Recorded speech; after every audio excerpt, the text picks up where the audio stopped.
Tēnā koutou tēnei, ahi ahi, no mai, haere mai. Good evening and welcome to We Read Auckland. This is the Coastal Crime Authors panel that we're having tonight. Thank you all so much for coming. It's fantastic to see you here. And thank you all to the We Read Auckland team from Auckland Libraries, especially Inika, our reading engagement specialist, is down the end there, and all the others who helped to make this evening happen. Tamaki Makaurau is one place with many stories. We Read Auckland celebrates Auckland's readers and writers and the stories that bring us together. Our program is running until the 13th of June in libraries and community venues across the region and online. So be sure to visit Auckland Libraries website to find out more. Tonight's event is being filmed for live stream via Auckland Libraries website and on the video platform Vimeo. Recording has started and it will run for about an hour and will be focused on the guest authors and staff assisting. And apparently we have someone who's dialed in from Wisconsin already. And near the end of the session, we'll be giving audience members the chance to ask our authors a few questions. So pop your hand up and we'll bring the mic over to you. For our live stream audience watching at home, please go ahead and add your questions into the Q&A chat anytime during the session. And a staff member will come and select the questions and bring them to the authors on your behalf at question time. We have a survey.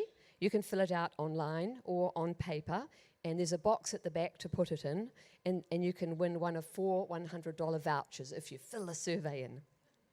And there's also a pop-up library at the back of the hall, so you can take a book out. And if you haven't got a library card, you can even get one tonight. If there's an emergency, we just go straight back out the door we came in and out onto the street. So now all I need to do is ask you to make sure your phones are turned off or on silent. And I'd like to introduce Kathy Hunter, who is going to be our facilitator tonight. She's a local journalist and writer who's been immersed in the world of books for the last 20 years. And Kathy is going to lead our discussion tonight. Any minute now. That's Madeleine.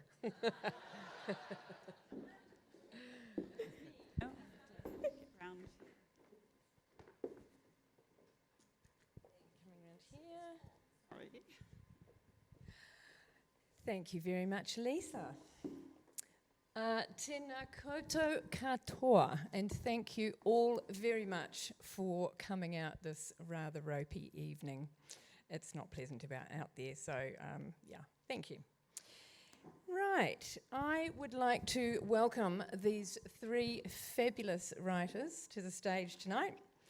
I will start by telling you a little bit about each of them. Madeleine Eskedahl on the end there was born and raised on the island of Gotland in Sweden, and by the sound of it had a blissful childhood. And she was pretty sure she would grow up to be a private detective or a spy when she grew up. She moved to New Zealand in the early 90s. Can you hear me okay? All good? Got married and has 2 daughters and 3 West Highland White Terriers. She lives between Auckland and Matheson Bay. Blood on Vines is her first book, published by Squabbling Sparrows Press, but her second book, Rings on Water, is on the way and will form part of the Matakana series. Rose Carlyle, to my right here, graduated from Otago with a first-class law degree in 1995 and later with a Masters of Creative Writing from Auckland Uni in 2017. She is an adventurer, a highly experienced sailor who has crewed scientific expeditions to sub-Antarctic islands and has also, like the twin sisters in her novel, sailed from Thailand to the Seychelles. She lives in central Auckland and is a solo mum with 3 teenagers. The Girl in the Mirror has been the ultimate author's fairy tale for Rose. It set off a bidding war between US publishers and did the same in the UK. And the screen rights were sold to Hollywood all before it even hit the shelves. It's now been published in Australia, the US and Canada. It'll hit the UK and be published in 7 other languages later this year. Last year, Rose was the Michael King Writer-in-Residence.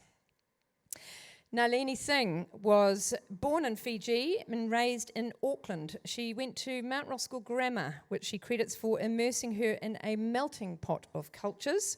She speaks Hindi and Japanese as well as English. She's worked as a lawyer, a librarian, in a lolly factory. She's been a bank temp and an English teacher, which she calls grist for the writer's mill. Nalini has written about 45 books, to my count, I think, give or take. Probably not counting anthologies. In the paranormal romantic genre. Paranormal romantic thriller? A little bit of both, yeah. Yeah. Her books have made the New York Times best-selling list around 30 times since her first book was published in 2003, and have been rapturously talked up on Oprah, USA Today, and Der Spiegel. She has been described as the international mistress of paranormal romance in human form. I love that. But in 2019, she changed tack, writing her first thriller set in New Zealand, A Madness of Sunshine. Her second thriller, Quiet in Her Bones, was published this year. I would like you all to give our writers a round of applause.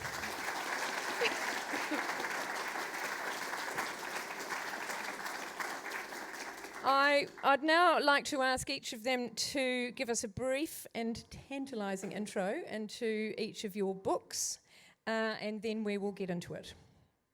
So, shall we start with you, Rose? Sure. So this is The Girl in the Mirror, my one and only book. And it's a book that asks a question, really, which is, if you had the opportunity to step into somebody else's life, and it was a life that seemed better than yours in every way, more money, a handsome husband, and your life was falling apart, would you take that opportunity? And what would happen if you did? So it's a story that follows identical twins, Iris and Summer Carmichael, who appear absolutely identical on the outside. They're wealthy and beautiful, and it seems as though the world is at their feet. And yet Iris has never been happy because she feels as though Summer is the real thing. She has real inner beauty, and Iris has always been second best to her. So things take a big turn in her life after her sister asks her to help her sail a yacht across the Indian Ocean. And of course we know that it's a thriller, so terrible things are going to happen on board. I'll leave you with that. Nalini. Okay, so this is Quiet in Her Bones, and both of my mysteries, thrillers, have been inspired by the New Zealand landscape. And in this case, it's the Waitakere Ranges Regional Park. And we're driving through there, and I'm like, wow, you could hide a body in there. Nobody would ever find it. And I then did talk to a forensic scientist, and they're like, yes, this is correct. We have found all kinds of things in the Waitaks. So this book is set in like an exclusive cul-de-sac, very close to the regional park. And it's the story of Nina Rai, who disappeared 10 years ago on a rainy night. Her son, who was 16 at the time, heard a scream, and then he just saw the lights of his mother's car disappearing into the rain, and she hasn't been seen since. And since $250,000 disappeared at the same time, everyone thought, well, she's taken the money and gone off. She's living it up somewhere. But then as the book opens, they find Nina. They find her car in the Waitakere Ranges, where it went off the road that rainy night, and her body's been there the entire time, but the money is not there. So the question is, what happened to Nina that rainy night? What was the scream he heard? And the narrator is a writer. So that was quite interesting, this writing a narrator who was also a writer. I will say it's not biographical, because he is rather disturbed. But yeah, I loved writing this book just because it's so immersed in an area I know really, really well. So the atmosphere of the Waitakere Ranges is really integral to the book. it's almost a presence in the book, the forest and the trees, and yeah. So yeah, give it a go if you haven't already. My book is Blood on Vines, and it's set here in Matakana wine country, but also including all the surrounding areas. We've got Warkworth, we've got Snells Beach, Omaha, Point Wells, you name it, it's in here, and you'll recognise it. Takes place just before harvest time, so a week before harvest time, and we start off at Matakana Valley Wines, where Avery and Lexi are struggling with the stress of running their vineyard, as well as family life and everything else is going on. That's until they discover something very disturbing underneath their house. At the same time, we've got Bill, the local cop, who is based in Matakana, and he's looking forward to the quiet time.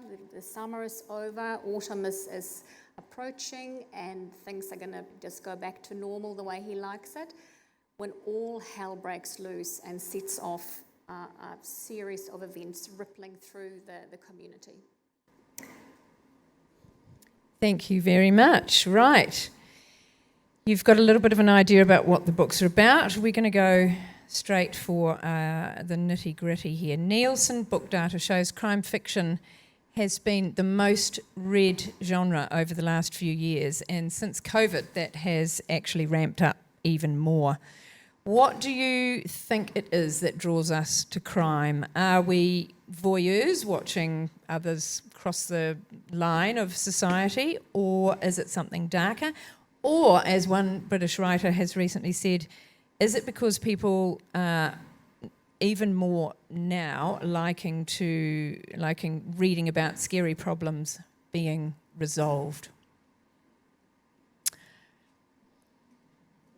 Right. Nalini, how about we go for you first? I actually think it's the puzzle. Like, in a mystery or a thriller or a suspense, there's always a puzzle to solve, the question to answer. And I think that's really just very absorbing. And with mysteries, most of them are written in a way where it's a single book and something is resolved as opposed to a continuation. So there's you're going to get the answer to the mystery. You're going to solve the puzzle, which I think is part of it. But I also think a little bit of the quote you said, where when things are really, really dark in the world, it's nice to open a book. And you know that in that book, the darkness will be confronted and dealt with. So yeah, a little bit of two things, I think, personally. Yeah. And Rose? Yeah, I would agree with that, but I would also add that that I think our books all include quite a beautiful, attractive world as well. So there's an interesting conflict between escaping into a beautiful world, like in my case, beautiful tropical islands, and the characters seem to be living the dream life. And in both of your books, the setting is also very important, and it's an evocative and beautiful place. But then by the time you finish the book, you're quite happy to return to your own very normal life, because the problems that these characters have are far worse than the problems, I hope, that you're facing in your real lives. What's your take, Madeleine? I tend to agree. It's the escapism as well. I agree with what you're saying. The landscape is a huge part, and especially if you take this area, which has got, all the beautiful undulating hills and the rugged coastlines and the sandy beaches, bush, everything's there, and there's so much you can picture that could swirl around underneath the surface, and I think we could all, relate to that, as well as, the balance between the evil and the good in the book. And I think we all like to resolve something, read something and it's resolved, Yeah, absolutely. Okay, well, yes, let's just, you've started, so let's go more into that. All of your books, as you've said, have a very strong sense of place. What was your decision-making around that?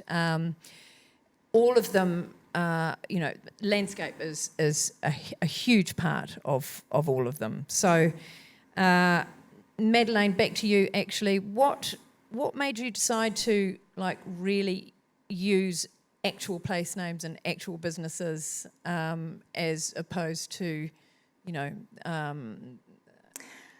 I think the crime thriller in me has always been lurking, and having spent a lot of time in this part of the country, I've always thought about it, and I've never pushed the boat out until a couple of years ago when I started, drafting this book. And there's just so much to draw on. I mean, you've got, as you say, the beautiful landscape, everything's going on, but you've also got an eclectic mix of amazing people. You've got artisans, you've got winemakers, you've got entrepreneurs, as well as amazing locals with a magical community spirit. And out of that, you can actually draw a lot. And I'm a country girl myself, and I really relate to that. And this really inspired me.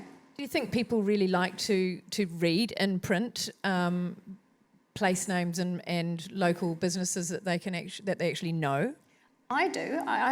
Well, personally, I love reading a book. You don't need to have been to that place necessarily, but it's interesting when you can follow people walking around or driving around or visiting places you might have heard of.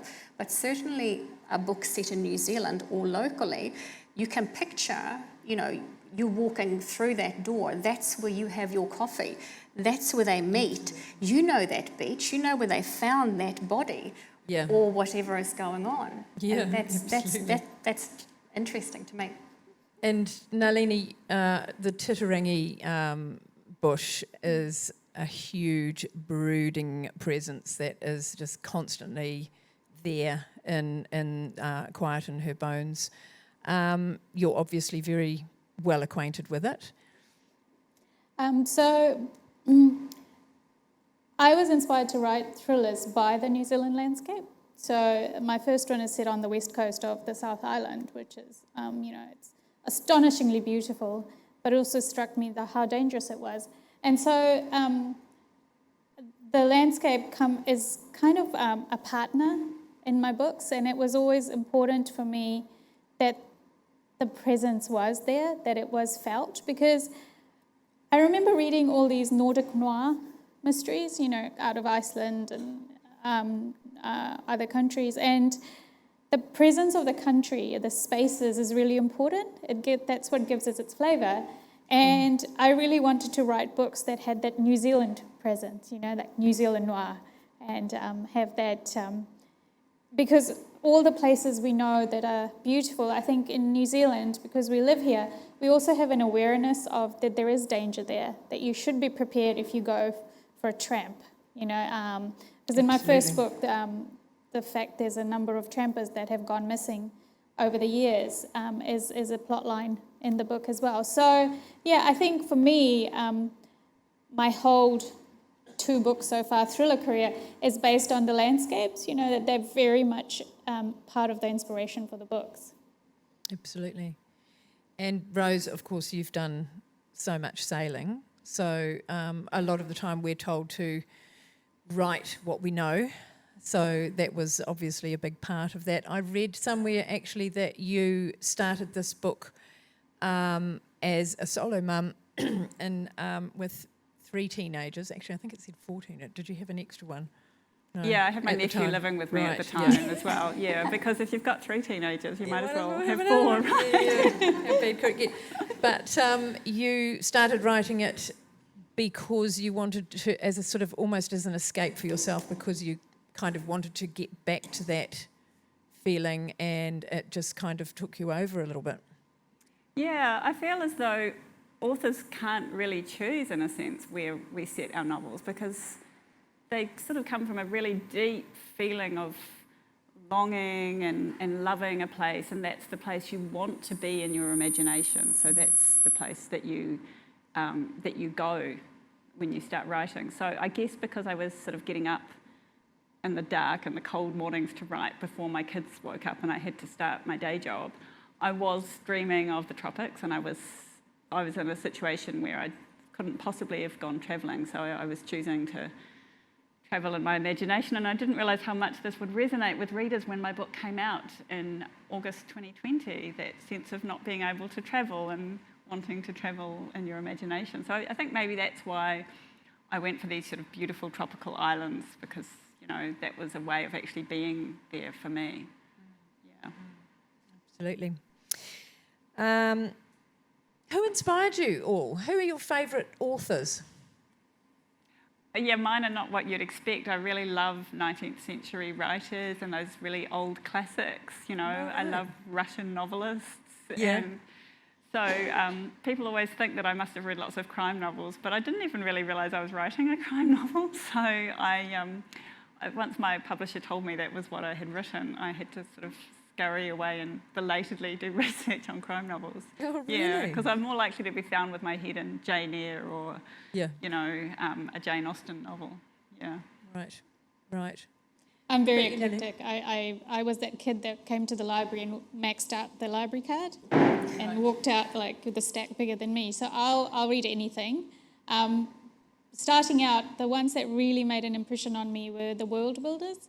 So people like Anne McCaffrey, who created these massive worlds that felt so real to me, and that just really made a mark, because I thought, at the time, I was just immersed in the world, but later, when I started writing, I was like, how did she do that? How did she create a world that was so real to me that I could imagine it existed? You know, and so I think that had a really big impact, those fantasy and science fiction writers who were building these enormous worlds and through the pages of books, and those worlds have stood the test of time. You know, there are still people who are finding Anne McCaffrey to this day and just falling in love with her worlds. So yeah, I think definitely the world builders were one of the most important influences.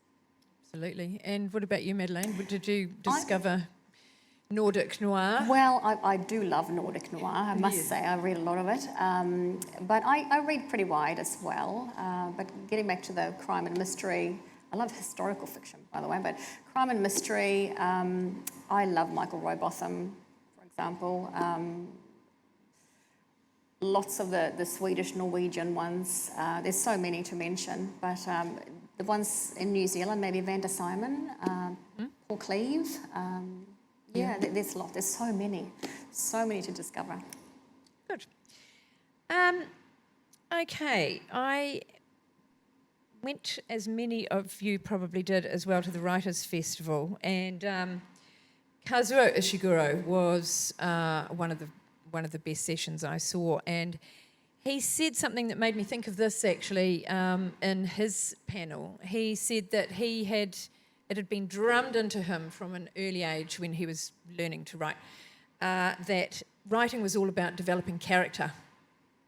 But a little while ago, he had a bit of an epiphany and realised that, well, for him at least, the most important thing in his writing was developing relationships. All of your books have very strong relationships that the plot hinges on. The twin sisters, the husband and wife team, Madeleine, the mother and son relationship. Could you talk a little bit about those relationships and how they came to be, what inspired those? Rose? Sure. Yeah, it's interesting. A lot of people assume I'm a twin because I have written a novel about twin sisters, and I actually wrote it with a lot of help from my sister. She's actually 2 years older than me, so we're not twins. But I think and I've since spoken to twins who've read the book. In fact, I know there's at least one twin in the audience who's related to me. But it's not necessarily a book about twins. It's kind of about that one person who I think we all have in our life, who we compare ourselves with when we really shouldn't. And I was very much aware that social media has perhaps made this situation worse, that we have people who we see on social media and their lives look perfect, but we're comparing the outside of somebody else's life that looks beautiful with the inside of our own lives. And so ultimately, when I started writing the book, it was about learning that actually what you value, you should actually value what you've got in your own life rather than looking outwards. And so that's kind of underneath the surface of the book the whole way through it. But I think probably a lot of people just read the book for the story and don't necessarily think about that aspect of it. But I was certainly thinking about it when I wrote it. Yeah, absolutely. Nalini. So that's interesting what he said about relationships, because I discovered that for myself. Like, obviously, I come from romance, and it's all about relationships.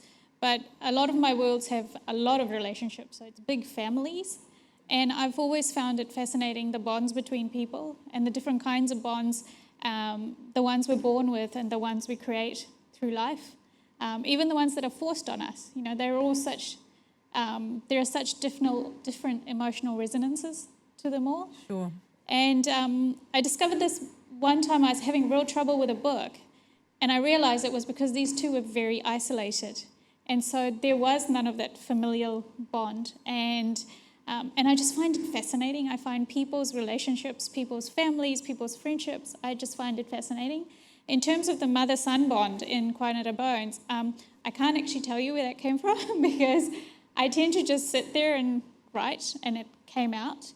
And it just came out with a male narrator.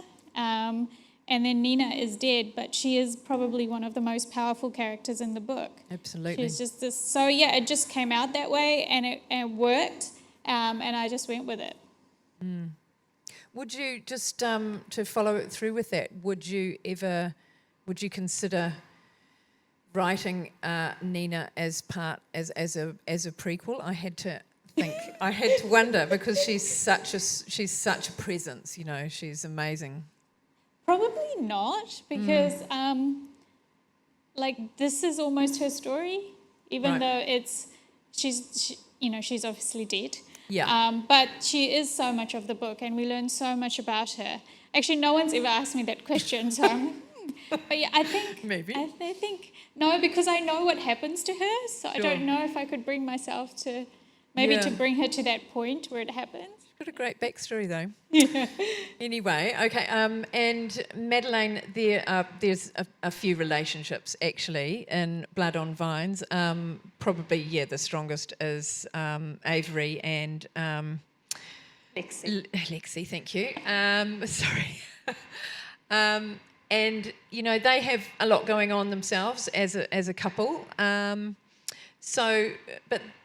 You know, there's also the Bill, the policeman, and his partner, and there's lots of relationships actually. It's interesting that you picked up on Avery and Lexi as the main, and they are, you know, one of the main relationships. But I actually think Bill, the local policeman, and his wife Annika, they've also got an interesting dynamic. Both sets of it's actually several families. You know, they're going through all the everyday problems that families go through, you know, whether it's financial or business-wise or maybe family, children, teenagers.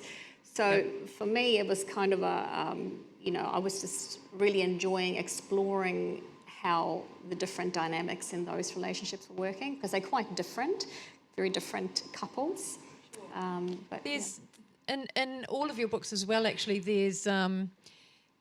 there's a nurturing relationship as well. There's you know, your main character each has someone that they can rely on, someone that cares about them, that they can actually trust. And for you, Madeleine, it's Lexi and Annika have a very supportive relationship, don't they? That's right. Well, they're best friends in the book, and it's, you know, I think they're going through a lot of issues together. They've got children similar ages, going through, you know, similar things age-wise. It's relatable, and I think it's relatable to a lot of people because we all go through issues on a day-to-day basis.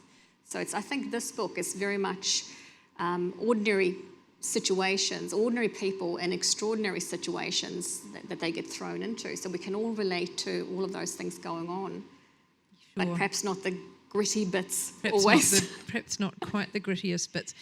Nalini, in your book, it's Arav, and he seems like such a loner for a lot of the book, but he ends up with a bit of an unexpected ally in Lily, doesn't he? And also his little sister is quite a sort of anchoring point as well, isn't she? Yeah, I think it's the most interesting characters are the ones that are not one-dimensional, and I think other characters serve to show us all the dimensions of a person, because honestly, Arav is not the nicest person, but he is nice to his little sister. And I think that shows a lot about who he is, because he literally calls himself a sociopath. Sure. But he takes his sister out for donuts after school, you know, so it's like this contrast of who he is. And then he has this kind of toxic friendship with another writer, and yet they back each other, but they're also kind of competing the whole time. Yeah. So it's like this complicated, are they friends? There's lots of Kind of, complicated relationships. So, I think having the people around a character quite often illuminate who the character is. Absolutely. Yeah. And I was quite mean to my main character because Quite she has mean. no friends quite whatsoever. mean. But she does have Ben, her brother, who is... Yeah, but she doesn't trust him No, either. but she so doesn't, she's but kind of, he kind of... I really actually enjoyed writing a character who really didn't trust anybody, and as the reader you don't know whether she's justified in not trusting anyone, because she does have some really awful things going on in her family, you know. She does, it's typical very dysfunctional. wicked stepmother, and yeah, it's a really dysfunctional family. But my sister said to me at one point, Iris actually has no friends. She has no childhood friends who turn up, or, you know, anyone who she can just phone for a chat. And I'm like, yeah, isn't it great? Because it's so intense for her. And then even, you know, her sister's friends, she manages to alienate in like 2 seconds flat.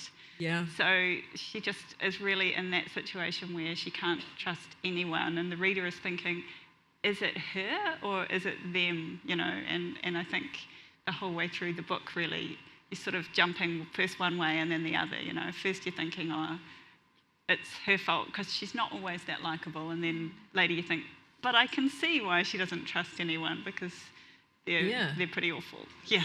On the whole. It's a situation that was kind of set up by the father, though. I mean, what a piece of work he was. Yeah, I really loved writing this sort of. It's a little bit like your Nina, you know, like I had this. We both have a dead parent, and yet they spent their whole life kind of throwing their weight around and messing up their children's psyches, so that even long after they're dead, their legacy, their sort of toxic legacy, is continuing to play out. And it's a quite interesting They're parallel. kind of just hovering on top of everything. Yeah, the whole time. Yeah. I think we have time for just a very, very quick reading. We did debate this, but we're just going to do the first page. It's actually only half a page of each of the books to give you a little tantalising taste. Okay, Madeleine, go. Right. The charming demeanour, the talk about life insurance, and the smart suit had convinced Peter to let him in. They never made it as far as the kitchen. The initial punch at the top of the stairs caught him by surprise. Before he could get his hands up, the second blow connected with his nose and mouth. He fell backward like a rag doll, hitting each step of the narrow stairs with a heavy thud until it all came to a stop in the basement. The man from the bank said nothing. As Peter came to, gone was the man's smile and dark suit. Instead, he was wearing disposable overalls and blindingly white gumboots. A blue sports bag sat on the floor. From the corner of his eye, he could see a discarded syringe, but had no memory of it being used. Peter's legs were spread at an uncomfortable angle. It was as if they no longer belonged to him. A multitude of jagged tears covered his jeans, each leg blood-soaked from rage-inflicted stab wounds. Okay. Very, very lovely start. Set in the beautiful Madeleine countryside. And she looks so nice, doesn't she? I am. I'm really nice. Nalini. All right, here we go. My mother vanished without a trace 10 years ago. So did $250,000 in cash from my father's safe. The police came. The neighbours whispered that she was a thief. My father called her a bitch. She'll turn up, and when she does, I'll have her in handcuffs. That's what he said. That's what he screamed. He was right. It took 10 years, but she has turned up. The police found her car in the dense bush of the Waitakere Ranges Regional Park 4 hours ago. She was inside. Well, her bones were anyway. Those bones were clothed in the remnants of the red silk shirt she was wearing that night, the night I heard her scream. Okay, and Rose. Okay. The Girl in the Mirror. For the first 12 days of our life, we were one person. Our father's brains and our mother's beauty swirled into one blessed embryo, the sole heir to the Carmichael fortune. On the 13th day, we split. It was almost too late. One more day and the split would have been incomplete. Summer and I would have been conjoined twins, perhaps sharing major organs, facing a choice between a lifetime shackled together and a surgical separation that might have left us maimed. As it was, our rupture was imperfect. We might look identical, more than most twins, but we're mirror twins, mirror images of each other. The minute asymmetries in my sister's face, her fuller right cheek, her higher right cheekbone, I've reproduced in my face on the left side. Other people can't see the difference, but when I look in the mirror, I don't see myself. I see Summer. Okay, no doubt that has got you itching to get your paws on those stories. Now we have come to the how to write a book part of the evening, because I'm sure that there are many of you out there who have toyed with the idea, particularly post-COVID. And everyone wants to know anyway how this actually happens. What makes a story work? Are you all aware of your books as the classic triangle shape? So you have the build-up, you have the conflict, and then you have the resolution, or what? Do you plan it? Again, I at the book festival, I saw Patricia Grace, who, to my surprise, said that she starts a book and she has literally no idea where it's going. But I would imagine that things would be a bit different with crime. Rose? Yeah, I knew exactly where it was going. My sister and I actually planned out the whole story completely unexpectedly one day over lunch, and it took us the time it takes to eat lunch to plan it.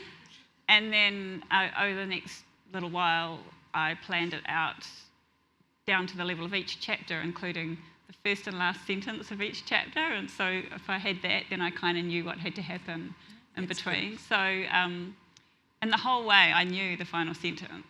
So I just couldn't wait to get there. I think that's really good if you've got your final sentence planned, but you're not allowed to type it until you get there. So I meet people sometimes who write out of order because they have a key scene that they want to write, and I'm not allowed to do that. I have to earn that right to put that final full stop on the book. Right. Yeah. Okay. Did you have your when did you write your first paragraph? Did you start with it, or did you do it at the end of the book? Yeah, I always write in chronological order. Linear. Yeah, right. Yeah, but with a whole plan written. I actually have a table written up on my computer with every chapter. Okay. Yeah, so, yeah, I mean, it does get moved around a bit, but, sure. And, you know, because my chapters sometimes end up too long and I have to split them, but, yeah. That's, okay. So I'm an absolute plotter, not a pantser. Okay. What about you, Nalini? I am chaos to Rose's planning. Yeah, I just sit down and write, and I don't know what's happening. With the mysteries, I do a little bit of thinking, and I kind of think I know who might have done it. Sometimes I'm wrong. For me, so one time when I was starting out writing, I started out quite young, and I was trying out all different ways to write, and I saw someone who wrote as Rose does with the planning, and it looked super efficient to me, so I thought, okay, I'm going to write my next book like this. So I plotted it all out. I was so bored. Right. Didn't want to write it at all. So for me, I find joy in the... so a friend of mine gave me another word instead of pantser. It's organic. I am an organic writer. So I just like to sit down and tell myself the story. And my first draft is very fast and almost manic because I just want to get the story out. And that's my process. And I will write out of order. and somehow I know how to put the pieces together at the end. So I think what this shows is you can be at either end of the spectrum, anywhere in between, you'll be fine. If it works for you, yeah. Okay, how do you go about it, Madeleine? I'm a combination of both of these ladies. I wish I was as organised as Rose. I am normally a very organised person, but not when it comes to writing. I think I know kind of how it's going to start, and I know kind of how it's going to end, maybe some midpoints, but I just start writing, and then with this one, I got really carried away, and I got about halfway, and I'm going, okay, I really need to, tie up all of these loose ends, and actually characters pop up that I don't know want to be in the book. And the baddie actually changed as well. So it was quite an exciting journey for me because I was finding a lot of things out. But I am slightly frustrated that I'm not better at planning because I'm quite ordered in other areas of my life. But maybe they'll come. But you might end up finding that boring too. Yeah. As Nalini did. No, I would find that comforting because it was a bit stressful not knowing kind of how it was going to pull together properly, But it did, thankfully. And is there anything that you have to have when you sit down and start writing? Do you have to? I know, Nalini, that you have said that you listen. You have to have silence apart from at one point, I think, or is it always that you listen to the sound of water or rain? I listen to rain sounds, but I actually trained myself to write anywhere because I travelled a lot in the before times. And so I've sat on the floor of airports and wrote. Because I think when you get really tied to, like a particular scented candle, for example, or a particular type of music, it limits where you can write. And so I like that ability to write anywhere. But one shortcut is that if I'm in a very noisy space, I just can put in my headphones and I listen to rain sounds. And I like rain sounds so much, I bought a whole album of rain sounds. I bet you did not know there was an album of rain sounds. There's forest rain, city rain, rain against your window. That's a particular favourite. Right. But it's like a white noise, but it's beautiful white noise because I like rain sounds in real life. And so it really works for me because I use it for my writing. So as soon as I hear that, my brain switches. And it's such an easy thing to do, and it can be done anywhere. Sure. So yeah, that's my one little thing that I do. Okay. Rose, do you have any trigger?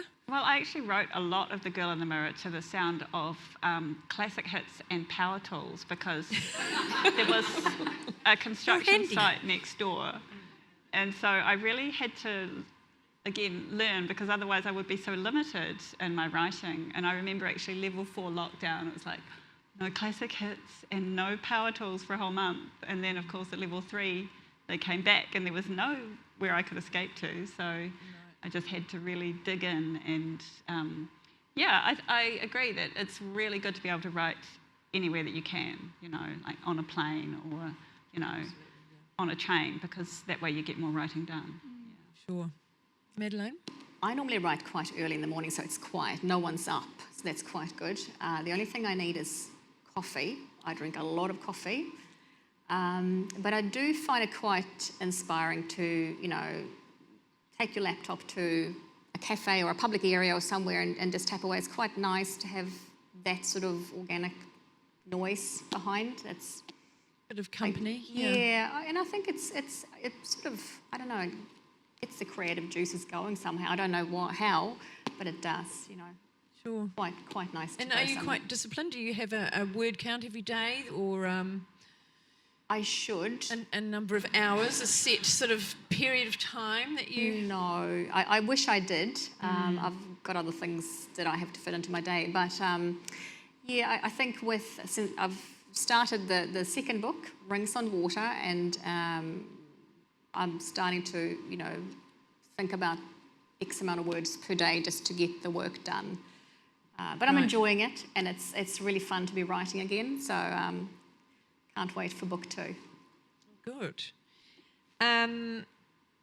how both of you were, Rose and Madeleine, it was your first books. How was the publishing process? Oh, I just found it amazing. It's really fascinating because you're suddenly dealing with these experts who know how to do every aspect of the publishing process, from, you know, designing the cover to selling it to American publishers and so on. And they've been doing it for years and they're really good at it. And you're brand new, you've never done it before. So even though my publishers, Allen and Unwin, are absolutely amazing, sometimes they'd forget that I've never done this before. So you sort of have to ring up and say, I have no idea what's going to happen next, you know, like, tell me when am I going to see the cover of my book and who's designing it? So it's kind of like a really, really exciting roller coaster ride, but you can't see very far ahead. You don't know what's happening until it's happening. So a lot of the time I was just comically wrong about what I thought was happening. Like, I thought that I had no idea that you could actually sell a book overseas and sell film rights before it had come out in shops. So when I was told back in 2019 that it would come out in late 2020, I thought, oh, nothing's going to happen for 18 months. I just have to wait. And actually it turned out to be the most exciting 18 months of my life. So yeah, it's been an amazing journey. It has. It must have been. It's just been such a roller coaster for you. Yeah. Have you heard anything about the film?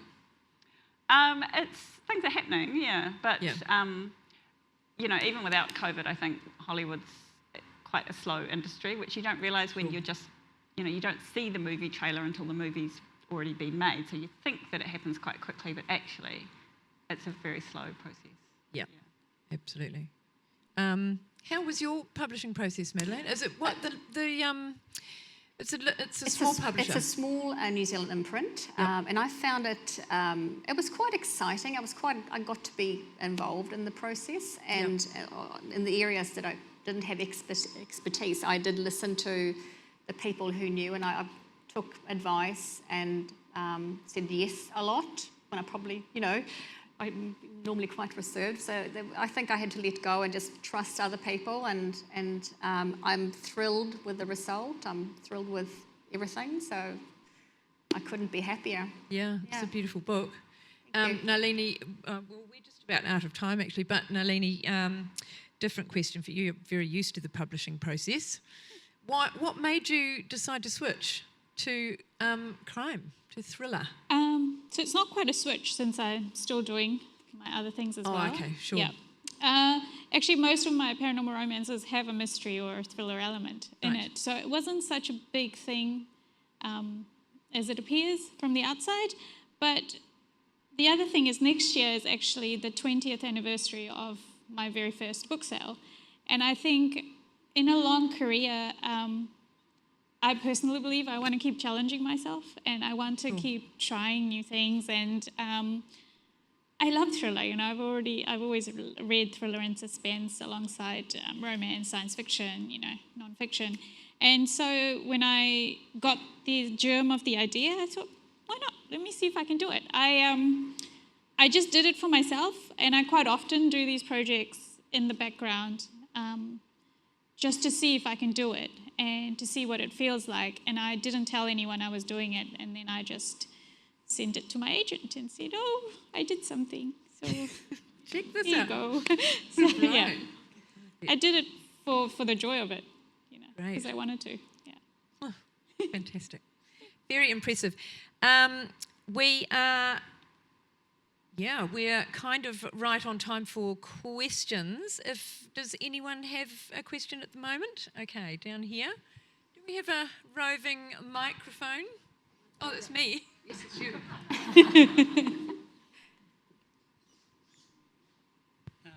I think of some of the crime writers that I really like Donna Leon and some of the early Scandinavians and others. And in a sense, what they're doing is not only telling a good story in it and all the clues, etc., but they're actually showing a mirror to society. And I wondered, even if you hadn't intended it, do your books do that?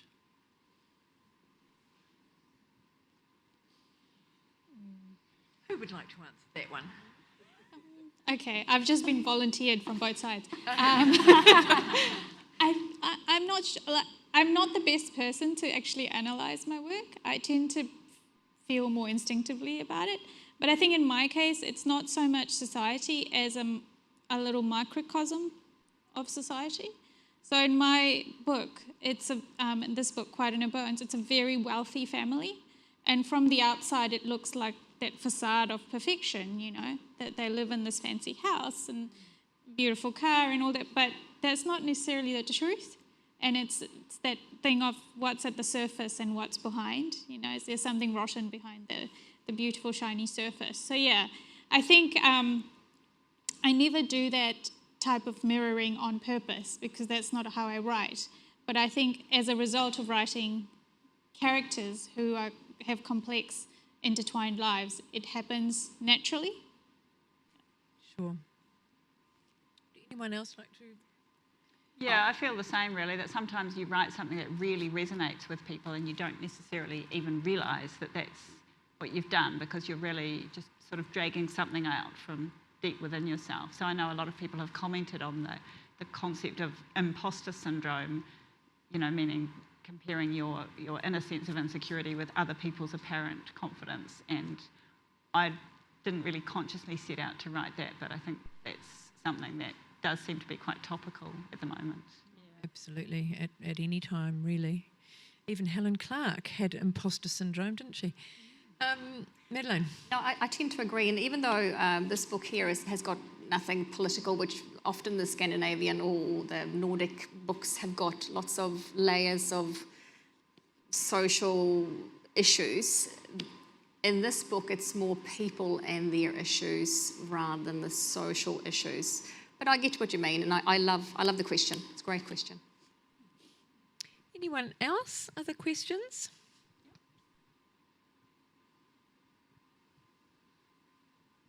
My question is about research. What sorts of research do you do to write? Yeah, I think you never know what sort of research you're going to need to do until sometimes you're halfway through a scene and you suddenly realise, I need some classical music. I've got to go and find the right thing that would be playing in this scene. But I mean, I have told people before that I wrote a yacht trip because I'd done the yacht trip already, and so I didn't need to research it. I could just remember. So I certainly recommend that if you're, tight for time or you can't travel, you should just use a place you've already been or something you know about. Yeah. But you certainly, no matter what you write, you're going to end up having to do all sorts of strange research and end up with this very strange Google search history. Yeah. Madeleine, you had to do some chemistry research, I think, didn't you? Well, lots of different things, but I even ended up going to a forensic conference, which was amazing, can I add? It was like a whole week of all these workshops, and I learned so much. But I guess in this book here, a little bit of that, I got to learn about wine, which was, I'm partial to a glass of wine now and then, so that was really good. Tasting sessions? Yes, things like details about maybe motor cars or, those things that need, or police procedural things that need to resonate. They might not be 100% how they do it, because it would be an awfully long and boring book if you wrote everything procedurally, but it needs to be believable for the reader. It needs to be something that rings true, and even, people that might be in the law enforcement that read it wouldn't get too annoyed with, So I think it's research is really important. That's one of my favourite parts, and I really enjoy that. What do you have to do? Lots of things, yeah. It's what Rose said. You never know what you're going to need. I wrote a locked room mystery in my paranormal series, and I needed to know how to stab someone in a way that wouldn't leave a lot of blood. So there is a way to do it. And I was actually a trauma surgeon who answered the question for me. And there's a way you can stab someone, which I know now. So, and all the blood collects in the cavity, in the body cavity, if you can stab someone exactly the right way. And so there's very little evidence of blood on the outside. So this is, as you said, very strange search histories, and it's interesting. But one thing I have learned is that I actually do, unless it's a critical pivot point that needs to be absolutely correct, I'll do my research after I write the first draft, because otherwise the temptation is to put all my wonderful research in the book, and you really don't need 5 pages of me telling you what the trauma surgeon told me. Okay, so in that way, I know exactly what's needed for the book to do the research. And prior to that, I might have just done a very rough search to make sure this thing exists that I need, and then I'll do the research afterwards, because that stops me falling down the rabbit hole of adding just endless pages on the research that I did. Sure. 2 great questions so far. Thank you. Any more?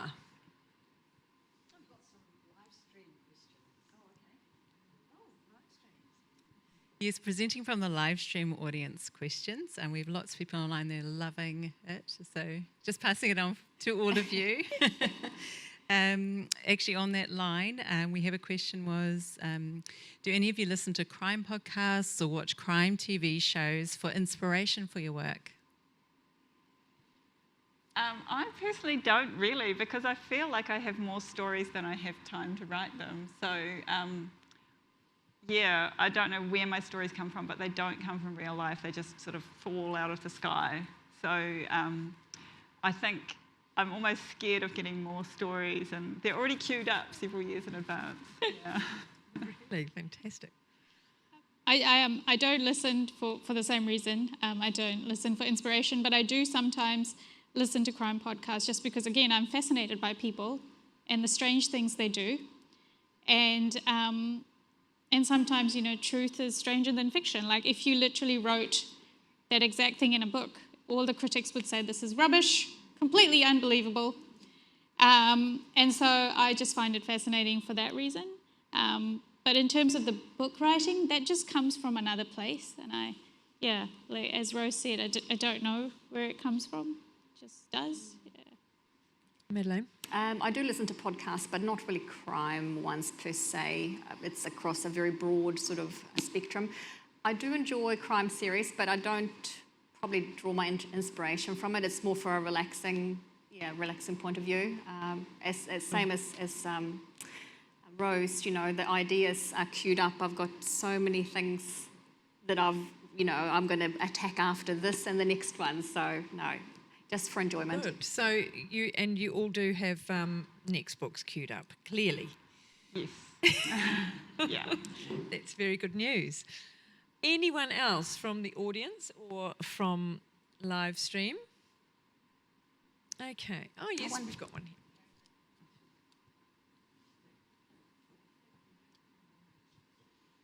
I've managed to get to my great age never having read a crime novel before, which is probably unusual in this audience, but I did read Roses this year, and it's extremely good. I have, though, seen quite a lot of the Scandi Noir sort of TV series, and one in particular was 20 episodes long, and I changed my mind 20 times over who the killer was. So to what extent have you worked out twists and turns when you start? And to what extent do they sort of come to you during the process, or you think, this would be a good thing to throw in?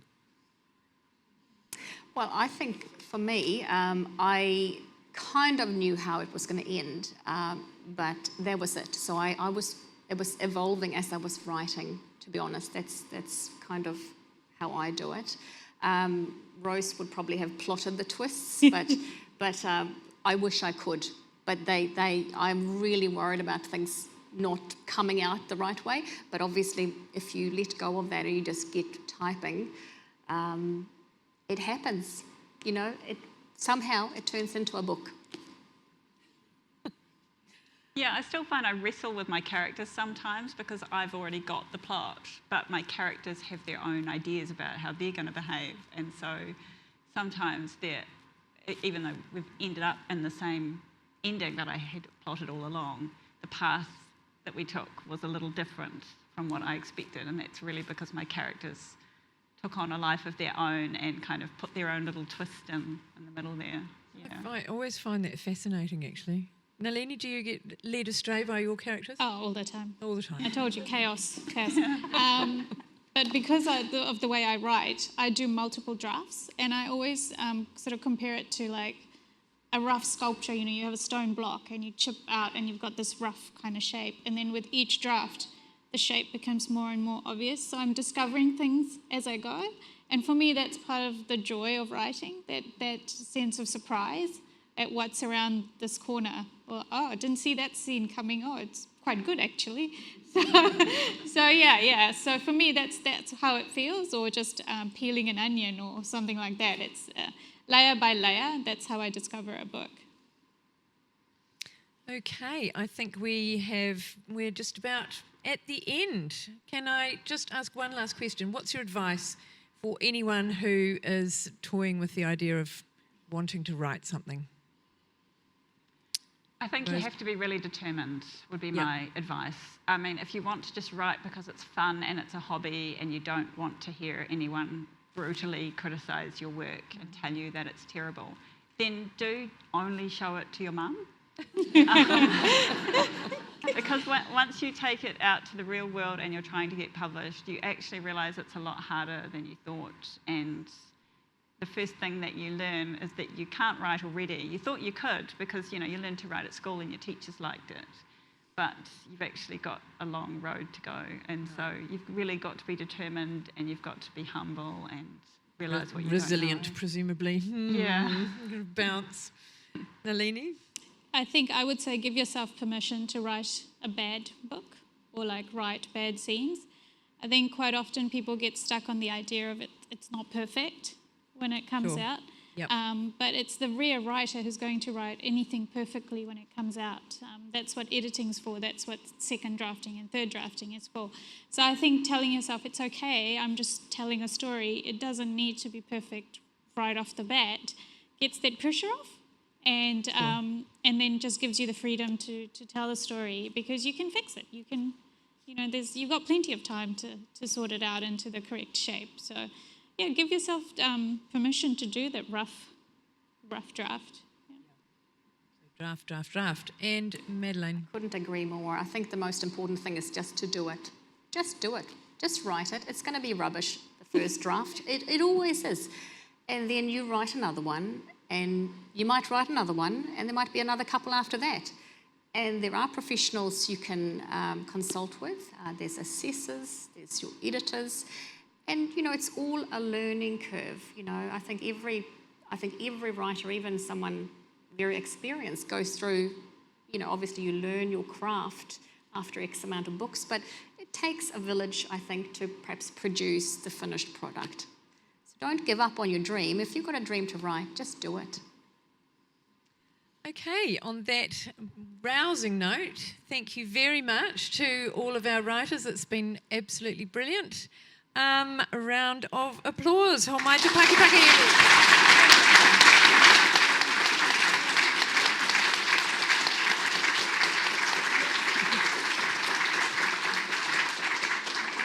I believe books are available to purchase at the back. Right there's that table, and our writers will make our way down there to sign them for you if you would like that. So thanks again for coming. See you at the next run. Thanks to Auckland Libraries. Good night. Thank you, Kitty.